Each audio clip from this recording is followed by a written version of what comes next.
Assalamualaikum, selamat pagi teman-teman semuanya. Ini masih di edisi bulan Ramadan ya.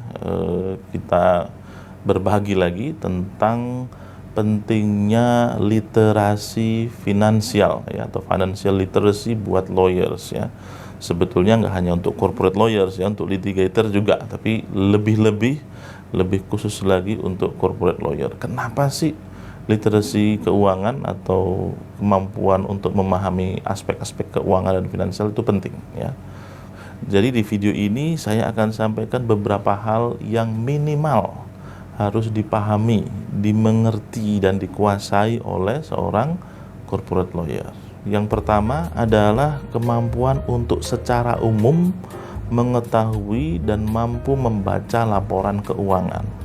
Sebagai lawyer tentu banyak di antara kita yang tidak memiliki background edukasi keuangan ya, accounting, manajemen, financial gitu ya.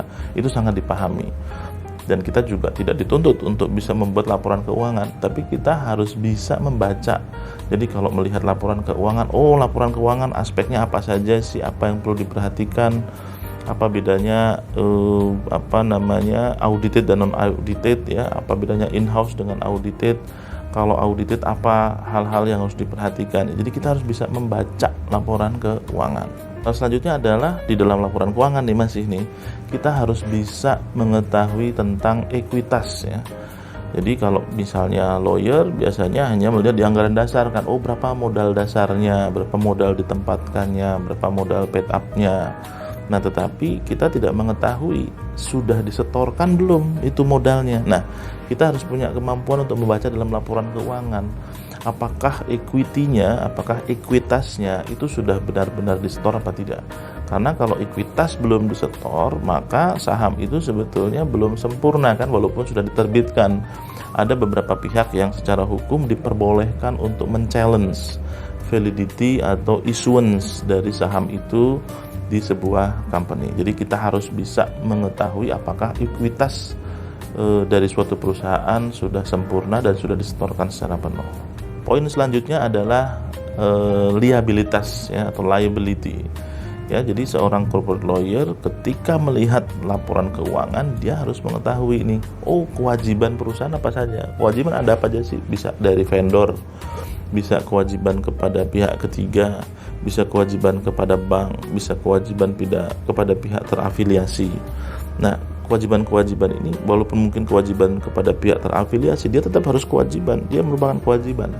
Nah, kalau dalam M&A deals, mengetahui kewajiban perusahaan itu kan sesuatu yang sangat penting, dan kita tidak bisa mengcapture hanya berdasarkan dari agreement, tapi kita juga harus mengcapture kewajiban itu dari laporan keuangan. Jadi corporate lawyer harus bisa membaca laporan keuangan, khususnya mengetahui mana kewajiban perusahaan secara detail berdasarkan laporan keuangan. Yang selanjutnya, corporate lawyer juga harus mengerti istilah-istilah dan mengetahui makna dari beberapa rasio yang sering digunakan dalam keuangan. Misalnya EBITDA atau EBIT atau debt to equity ratio misalnya.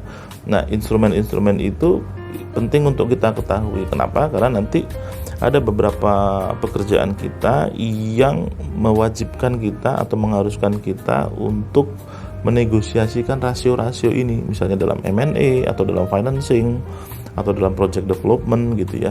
Nah, jadi kita harus tahu nih apa maknanya rasio itu, apa maknanya rasio misalnya debt to equity ratio maksimum 1:5 misalnya, apa maknanya, dan bagaimana kita bisa mengatakan bahwa perusahaan ini debt to equity ratio-nya nggak lebih dari 1:5. Nah, kita harus punya kemampuan untuk membaca laporan keuangan untuk mengetahui rasio itu apakah sudah di-comply ya, sudah dipatuhi atau belum.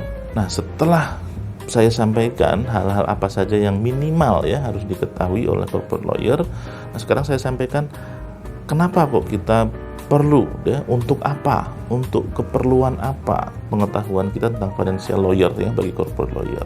Yang pertama, ketika kita melakukan due diligence ya. Jadi kalau misalnya sedang ada M&A ya, kita pasti melakukan legal due diligence. Nah, itu sangat penting tuh kemampuan kita untuk mengetahui beberapa aspek di dalam laporan keuangan.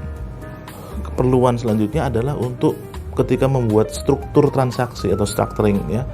Ketika kita mengetahui laporan keuangan, oh ini ternyata ada hutang kepada pemegang saham nih, oh nggak bisa langsung di write off begitu aja dong, maka transaksinya nggak bisa nih, strukturnya kayak gini, strukturnya harus dirubah nih biar nanti nggak ada impact tax yang besar untuk company. Nah, jadi untuk membuat struktur transaksi ya, keperluan selanjutnya adalah ketika kita drafting, ketika negosiasi, ketika siap-siap membuat agreement, ketika drafting, pengetahuan kita akan beberapa hal tentang keuangan itu sangat penting ya, karena kadang-kadang itu harus kita negosiasikan. Misalnya saya pengen, misalnya saya sebagai lender ya, saya pengen debt to equity ratio-nya tadi yang saya sampaikan nggak sampai 1:4, artinya dari 5 bagian maka 1 bagian harus diinjek oleh pemegang saham kan, atau oleh project owner gitu ya. Nah ini juga hal yang penting ketika kita drafting perjanjian. Bagaimana kita bisa setuju, atau sebaliknya bagaimana kita bisa nggak setuju kalau kita nggak ngerti apa konsep-konsep yang sedang dibicarakan di dalam agreement tersebut. Yang terakhir adalah untuk kepentingan ketika kita negosiasi. Sama ya dengan drafting, ketika negosiasi kan take and give ya, kita setuju ini, kita nggak setuju ini, kita kasih konsesi ini, saya minta ini itu untuk dirubah misalnya, atau untuk dimodifikasi. Nah itu adalah keperluan kita untuk memahami laporan keuangan. Itu poin-poin yang bisa saya sampaikan tentang literasi keuangan bagi seorang corporate lawyer.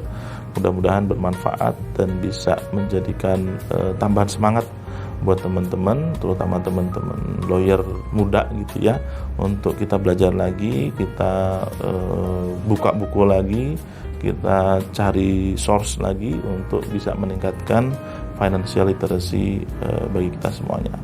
Oke, terima kasih, selamat berpuasa, mudah-mudahan sehat dan sukses semuanya. Wassalamualaikum.